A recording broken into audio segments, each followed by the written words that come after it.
Today guys, we are going to be building a $500 gaming PC that nobody is actually talking about. Now, like always, links to everything will be in the description below, and let's just get right into it. Okay, so starting with the CPU, we are using the i3-12100F, and you can get this for $90 on Amazon. Now, I think for the first time in 5 years, we are finally going back to an Intel build. And the reason for that is the i3-12100F is a really good budget CPU. This chip has 4 cores and 12 threads, and honestly, for 1080p gaming, it actually performs really well. Now, just a quick note, I did buy this used, but if you do buy with the link down below, it will come with a CPU cooler. But since I bought it used, it didn't even come with a box or anything. So basically, I have an ID Cooling IS44XT on top of it right now. But the stock cooler that does come with the i3-12100F will be completely fine. And since it is a pretty low power chip, there won't be any issues. But yeah, overall, I'm really glad to be using Intel, a completely different platform, because I've been using Ryzen for such a long time. So this is really good to see.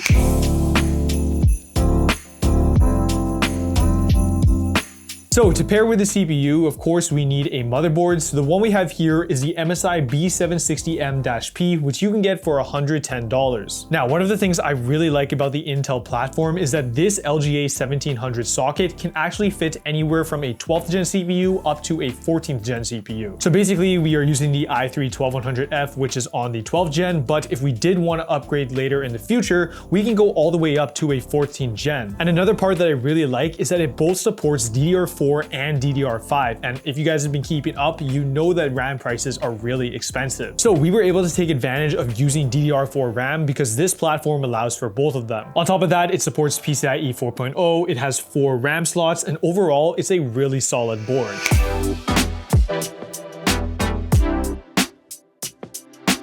Now for the expensive part, we have RAM. So the one I have here is the kit that I've been using in a ton of different builds. It's the T-Force Vulcan Z 16GB kit running at 3200 megahertz. But like always, I would recommend buying RAM on the used market using sites like Craigslist, OfferUp, Facebook Marketplace to get a good deal. Usually I tell people to target $60 and anything in that 3000 to 3600 megahertz range. Now, any of those speeds are going to be completely fine with the i3-12100F, and that price at $60 is pretty realistic. If you did want to buy RAM new right now, it would be going over $100, so honestly, going the used route is a much better choice.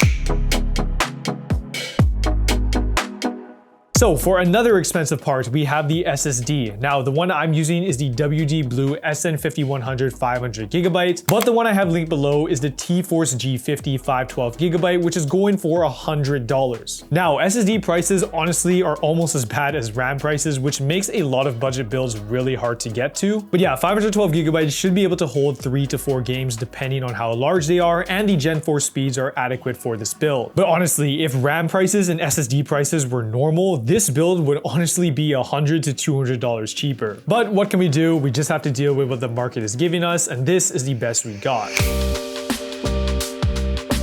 Now for the case, I'm using the BitPhoenix Helios, which is actually only available in Canada, but the one I have linked below is the GAMDIAS Aura GC2, which you can get for $45. So as I mentioned in my last video, I did order that case, but since I am in Canada, the shipping has been really long. So hopefully I will be using that case in future videos, but the BitPhoenix Helios is good as well. It comes with 4 RGB fans, which is really nice. But a huge benefit of the GAMDIAS one is those ones are actually ARGB, so you can actually change the colors. On this one, they're basically stuck in the rainbow effect. So if you did want to do like an all white build or an all blue build, you're not going to be able to do it with this case. But in terms of form factor and the size and basically the overall look, they're basically the same, but I do recommend checking out the other one.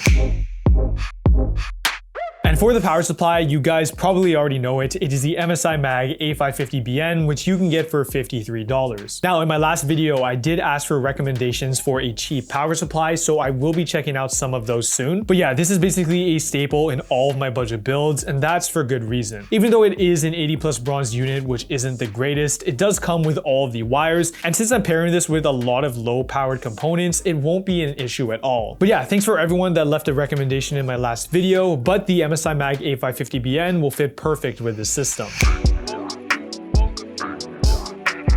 And now for the GPU, we have the GTX 1070 8GB, which you can get for $60 on the used market. Now, this is actually a GPU that came out almost 10 years ago, but for 1080p gaming, it's actually surprisingly good. If you guys don't believe me, you guys will see it in the benchmarks just after this, but honestly, for a 10-year-old card, it is really surprising how well this performs. But yeah, of course, it doesn't have all the newest features, it doesn't have DLSS and all that kind of fancy NVIDIA stuff, but honestly, for a budget build like this, it's going to be completely fine. Honestly, it's crazy that I can still recommend a 10-year-old card in a budget build in 2026, but yeah, it just really shows how well these cards in this generation were made.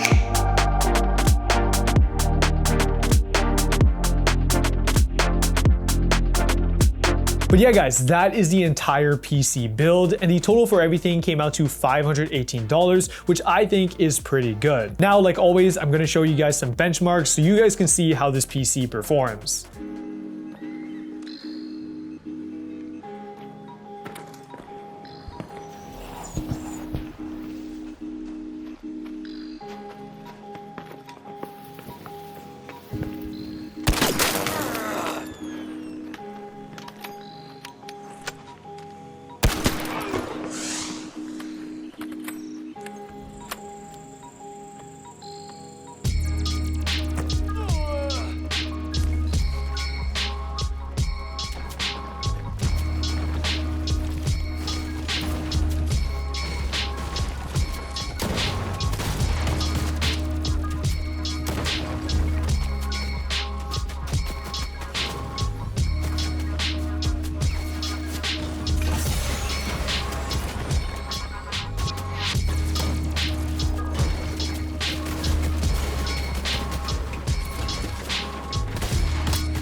With that guys, that is the $500 gaming PC. So I hope you guys enjoyed this video. Make sure to check out all the links in the description below, and I'll see you guys all in the next one.